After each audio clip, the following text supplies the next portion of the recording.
In today's gardening world, we're told one thing over and over again: plants need full sun. It's true that most crops crave light, but what if you don't have a bright open garden plot? What if you're working with dappled sun, north-facing walls, or raised beds tucked beneath fruit trees?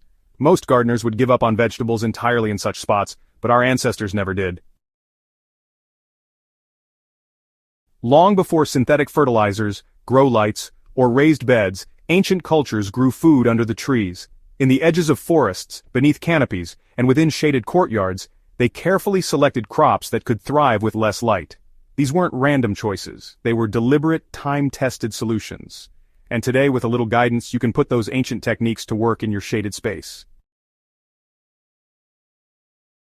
In this guide, we'll explore 10 of the most powerful shade-tolerant crops that were used in forest-edge agriculture, ancestral home gardens, and early food forest systems. We'll also show you how to layer them in your own garden the way indigenous and traditional growers once did, turning your shade zone into a productive, vibrant, low-maintenance patch of abundance. Why shade crops mattered in ancient agriculture.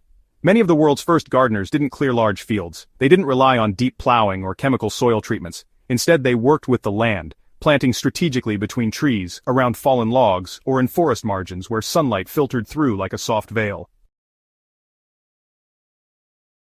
So this method of growing, what modern permaculture folks like to call stacking or layered planting, actually allowed ancient people to use vertical space really efficiently. Tall trees would provide food, medicine, or even timber. Then, right underneath them, you'd find shrubs, herbs, and vegetables filling in those lower layers. The result?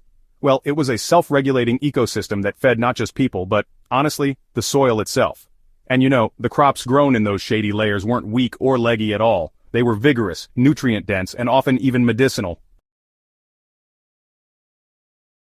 Miner's lettuce, sometimes called the forest salad, was a staple for indigenous communities in the Pacific Northwest, where it just grew wild under redwoods and in the coastal shade.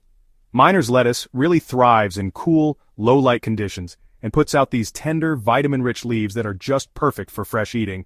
And unlike modern lettuce, it doesn't bolt when spring heat comes on, and it'll often reseed itself naturally in those semi-shaded beds. To grow miner's lettuce, just direct seed it into moist soil in early spring or fall, and let it form a natural ground cover. Keep the soil lightly moist and go ahead and harvest the leaves before flowering for the best texture. Mustard greens, the shade-tolerant detoxifier.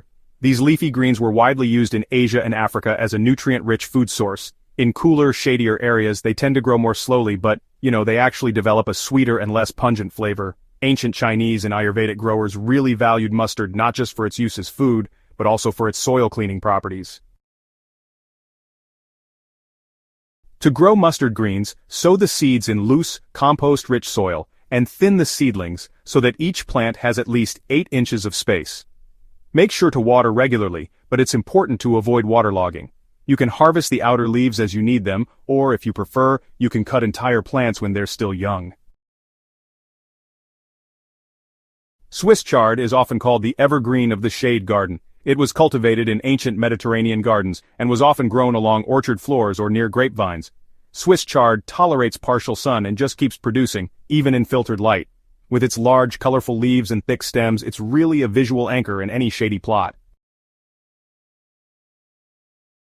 To get started with Swiss chard, you can either start seeds in trays or direct sow them in early spring, spacing your plants about 10 to 12 inches apart. It's important to keep the soil moist, and, feed with compost tea every few weeks to really boost leaf production. Sorrel is often called the perennial lemon green. Used for centuries in European cottage gardens, sorrel is this tangy perennial green that, really thrives in partial to full shade. It was often planted at the base of fruit trees or along stone walls. You can direct sow sorrel in early spring or fall. Once it's established, sorrel comes back year after year. Just give it some compost in the spring and mulch lightly to help keep weeds down. When harvesting, pick the outer leaves and, try to avoid letting it flower if you want extended leaf growth. Purslane, the shade-loving omega-3 booster. Ancient Greek and Egyptian gardeners really knew what modern nutritionists are rediscovering. Purslane is actually one of the richest plant sources of omega-3 fatty acids. Even though it's often seen as a weed, Purslane flourished beneath figs, olives, and citrus trees where the light was all dappled. Just scatter seeds over disturbed soil in spring or summer and water lightly. Once it's established, it really needs minimal care and just spreads naturally. If you pinch it back, you'll get bushier growth, and you can harvest stems regularly. Malabar spinach, the climbing shade crop.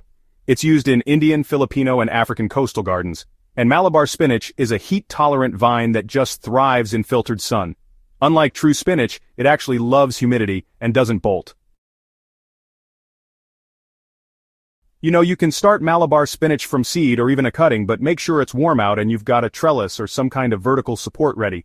Plant it in rich, well-draining soil and mulch really heavily. This helps keep the moisture in, which Malabar spinach just loves.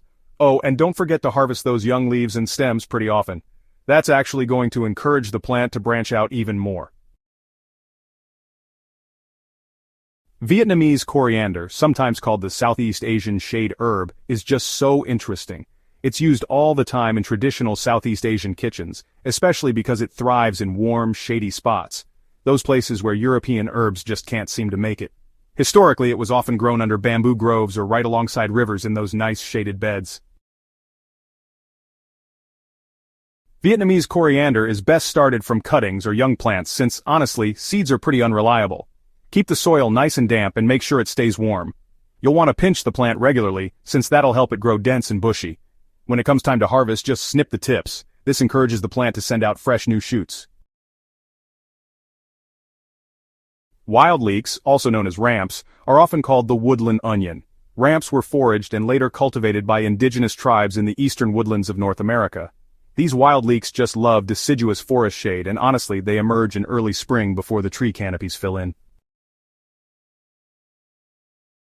To grow ramps, plant bulbs in autumn in rich, moist, loamy soil beneath hardwood trees.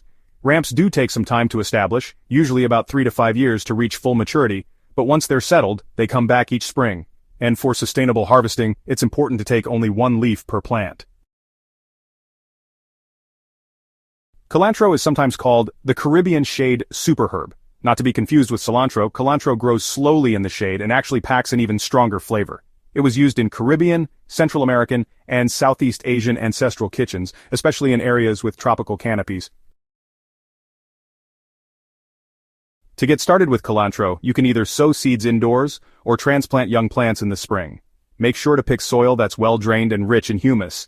And, remember to water regularly. It's a good idea to remove any flower stalks that pop up since that helps extend leaf production, and just keep harvesting those outer leaves continuously for the best yield. Woodland strawberries, often called the fruit that hugs the shade, are really something special. Unlike most commercial strawberries that need full sun, these woodland varieties were actually grown and foraged by indigenous Europeans and early settlers in the shaded margins of forests. These low-growing plants send runners along the ground and honestly produce tiny berries that are packed with intense flavor. To grow woodland strawberries, plant bare root runners either in spring or fall using loamy soil that's rich with leaf mold. It's important to keep the soil moist and, add a layer of mulch to help retain that moisture. And don't forget to harvest the berries as soon as they ripen, since that helps you avoid pests. Our ancestors didn't have synthetic nitrogen, plastic tunnels, or, fancy grow lights. But what they did have was observation, patience, and a really deep relationship with the land. These 10 shade crops weren't just space fillers. They were survival foods, healing foods, soil protectors, and, honestly, microbial partners. And, yep, they still are. So, if you've got a shady corner you thought was, well, kind of useless, think again. The forest has always been fertile ground for those who know what to plant. And now, well, you do. Try just one of these ancient crops this season and watch how your garden responds, not with blinding growth but with balance, resilience, and, that quiet abundance. If you found this guide helpful, go ahead and subscribe to Hydrohaven and maybe share it with a fellow gardener who's ready to stop fearing the shade and start farming like the forest. Because sometimes, the best things don't grow in the spotlight.